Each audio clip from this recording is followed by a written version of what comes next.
So now we are going to study something that is related to, uh, because when we are explaining our things in the writing task too, we get stuck because we are not able to amplify the conversation. Rather, we don't know how to create complex sentences. There are two types of sentences, not two, but there are different types of sentences. But let us understand what is a simple sentence and a complex sentence. There are standalone sentences and there are sentences that cannot stand alone, that needs the support of some other sentences. So that is learned with these two things. As we share the screen, we will understand more. This is called independent clause and dependent clause. Okay. So first, let us understand what is an independent clause. Independent clause is a clause that forms a complete thought. It can stand alone as a sentence. There is no support required. There is no support at all required for this, and you can stand it. Now, let us understand the versions of it. Like, there is a subject and there is a predicate. There is a subject and there is a predicate. The teacher prepared an interesting lesson. So you see here what you see here, the teacher prepared an interesting lesson. Here you see this. This is a verb, prepared, ed form or anything, any activity. We understand that it is a verb. Any person, name, or hinting towards a name or any other pronoun, uh, any other living or non-living thing can be a subject. So here you see that's a teacher. And what is the final thing that is being done? An interesting lesson. So that becomes a predicate. So and so it contains, always remember, an independent clause contains a subject and a predicate. We will understand more in the coming session, the slides. Okay. So let us understand this. What is an independent clause? Again, with examples. The boys eat, ate. Now look at this. Ate is the verb. Subject, the boys. Pizza for dinner.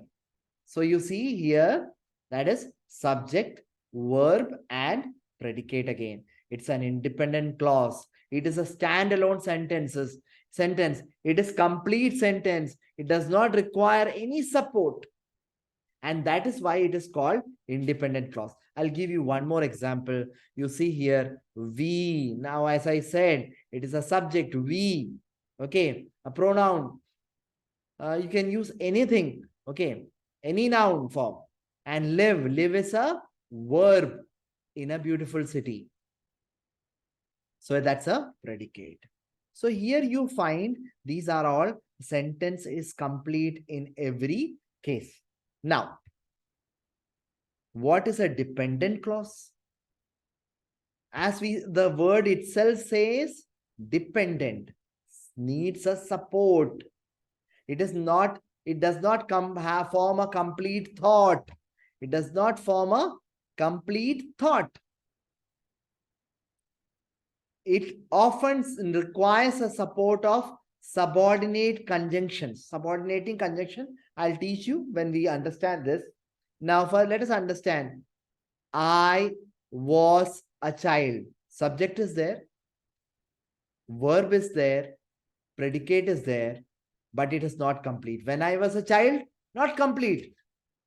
It needs a support of a sentence.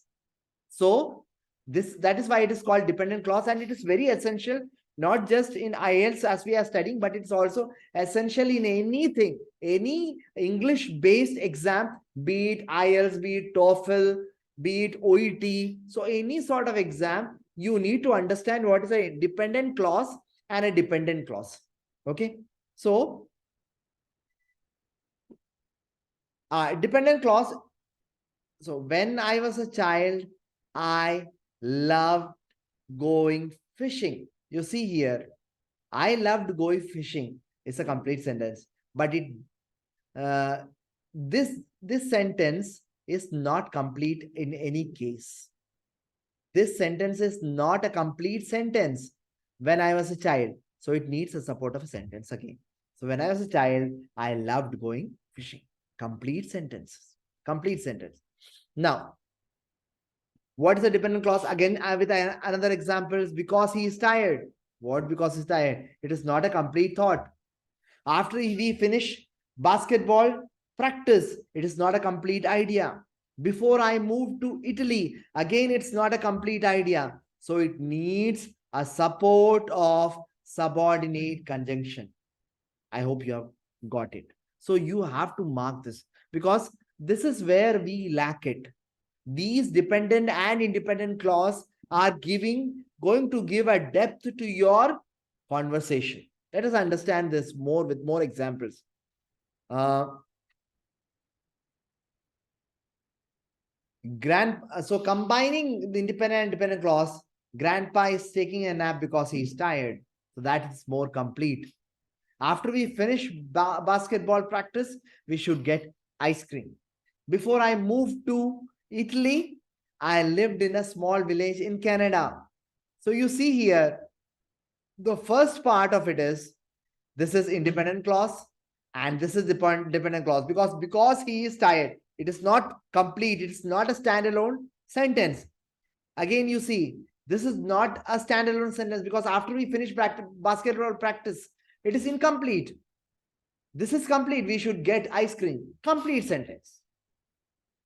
Before I may move to Italy, again, this is dependent. I lived in a small village in Canada. It's independent. So you see the difference. This is how you need to develop a sentence. This is all, we know it, we use it, but sometimes we miss it. So let us understand the other aspect. So there are a lot of subordinating conjunctions. So what are the subordinating conjunctions? After, okay, as soon as, since, even though, until, while, now that, wherever, provided, when, because is all very usual. So I prefer not to use it because it comes all the way in natural way. So no need to use. Start using with other words. Okay. Though, even if, whenever, as though, although, unless, once, in order that, as long as. Others are normal versions. So I prefer not to use it. Okay. Even though they are subordinating conjunction, there is no problem as such to use it in your sentence, but it is better to amplify your sentence with proper background. Okay. Let us understand the next.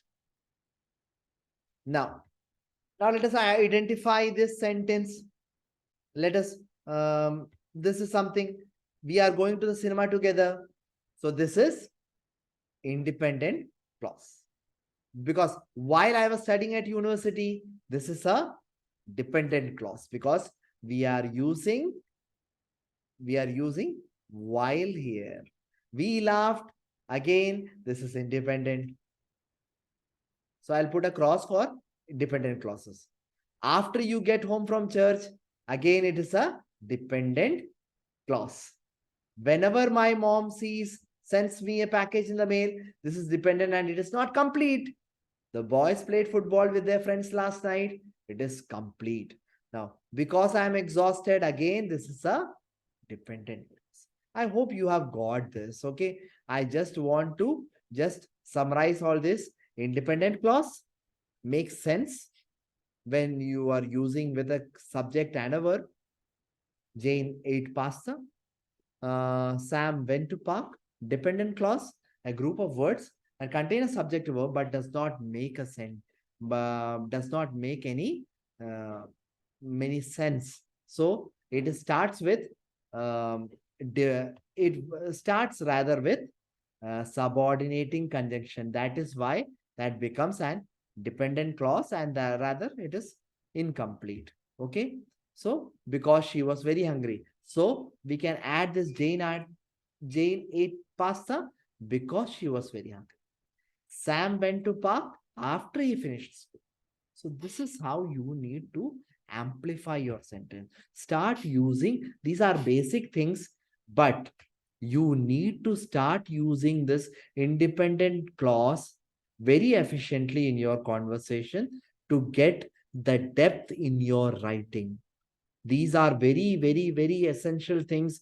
We find IELTS very easy, but it is not an easy thing.